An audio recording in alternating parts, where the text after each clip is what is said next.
It's week 38 of the Year of Wisdom. Let's get to reading.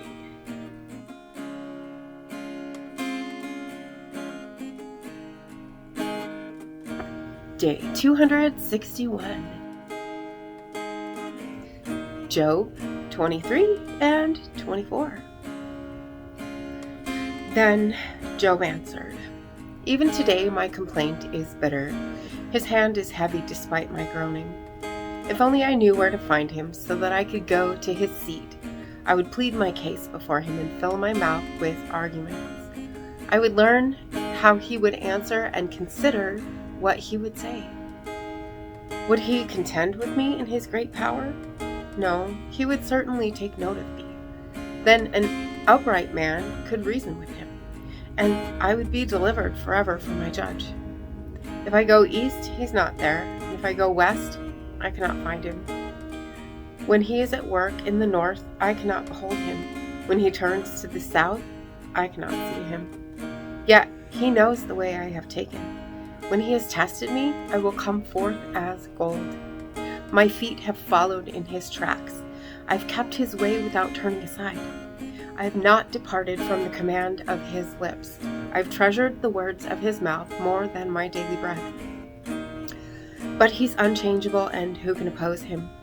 He does what he desires, for he carries out his decree against me, and he has many such plans. Therefore I am terrified in his presence. When I consider this, I fear him. God has made my heart faint. The Almighty has terrified me. Yet I am not silenced by the darkness, by the thick darkness that covers my face. Why does the Almighty not reserve times for judgment? Why may those who know him never see his days? Men move boundary stones. They pasture stolen flocks. They drive away the donkey of the fatherless and take the widow's ox in pledge. They push the needy off the road and force all the poor of the land into hiding. Indeed, like wild donkeys in the desert, the poor go to work foraging for food. The wasteland is food for their children. They gather fodder in the fields and glean the vineyards of the wicked. Without clothing, they spend the night naked. They have no covering against the cold. Drenched by mountain rains, they huddle against the rocks for want of shelter. The fatherless infant is snatched away from the breast. The nursing child of the poor is seized for a debt. Without clothing, they wander about naked. They carry the sheaves, but still go hungry. They crush olives within their walls. They tread the wine presses, but go thirsty. From the city men groan, and the souls of the wounded cry out. Yet God charges no one with wrongdoing.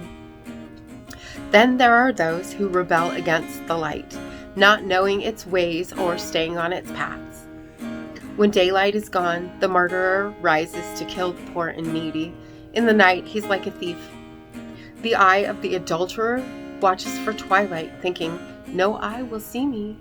He covers his face. In the dark they dig through houses. By day they shut themselves in, never to experience the light. For to them deep darkness is their morning. Surely they are friends with the terrors of darkness. They are but foam on the surface of the water. Their portion of the land is cursed, so that no one turns toward their vineyards. As drought and heat consume the melting snow, so Sheol steals those who have sinned. The womb forgets them, the worm feeds on them. They are remembered no more. So injustice is like a broken tree. They prey on the barren and childless and show no kindness to the widow. Yet by his power, God drags away the mighty. Though rising up, they have no assurance of life. He gives them a sense of security, but his eyes are on their ways. They are exalted for a moment, then they are gone.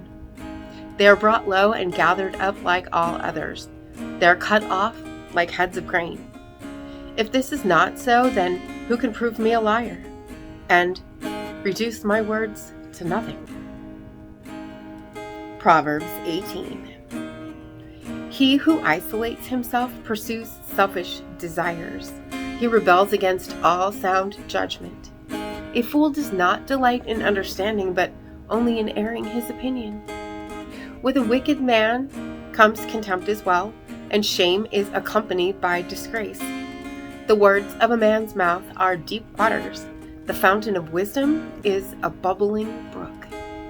Showing partiality to the wicked is not good, nor is depriving the innocent of justice.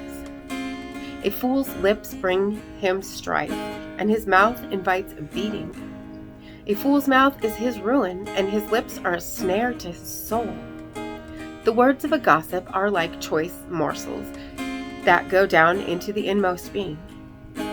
Whoever is slothful in his work is brother to him who destroys. The name of the Lord is a strong tower. The righteous run to it and are safe.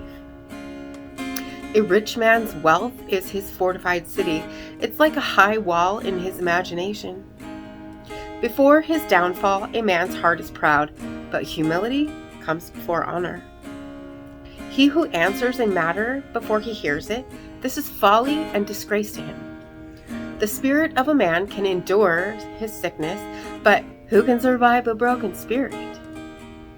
The heart of the discerning acquires knowledge, and the ear of the wise seeks it out. A man's gift opens doors for him and brings him before great men. The first to state his case seems right until another comes and cross-examines him. Casting the lot ends quarrels and separates strong opponents. An offended brother is harder to win than a fortified city, and disputes are like the bars of a castle. From the fruit of his mouth a man's belly is filled. With the harvest from his lips he is satisfied. Life and death are in the power of the tongue, and those who love it will eat its fruit. He who finds a wife finds a good thing and obtains favor from the Lord. The poor man pleads for mercy, but the rich man answers harshly. A man of many companions may come to ruin, but there is a friend who stays closer than a brother. And as always, thank you so much for being here today. If you haven't already, hit that subscribe button right there and click the bell so you can get notifications. And make sure to hit that like button for me. And I will see you tomorrow. Marinette. And my heart is worry-worn. I know without a doubt you'll carry me out of the storm. I'm standing at the crossroads.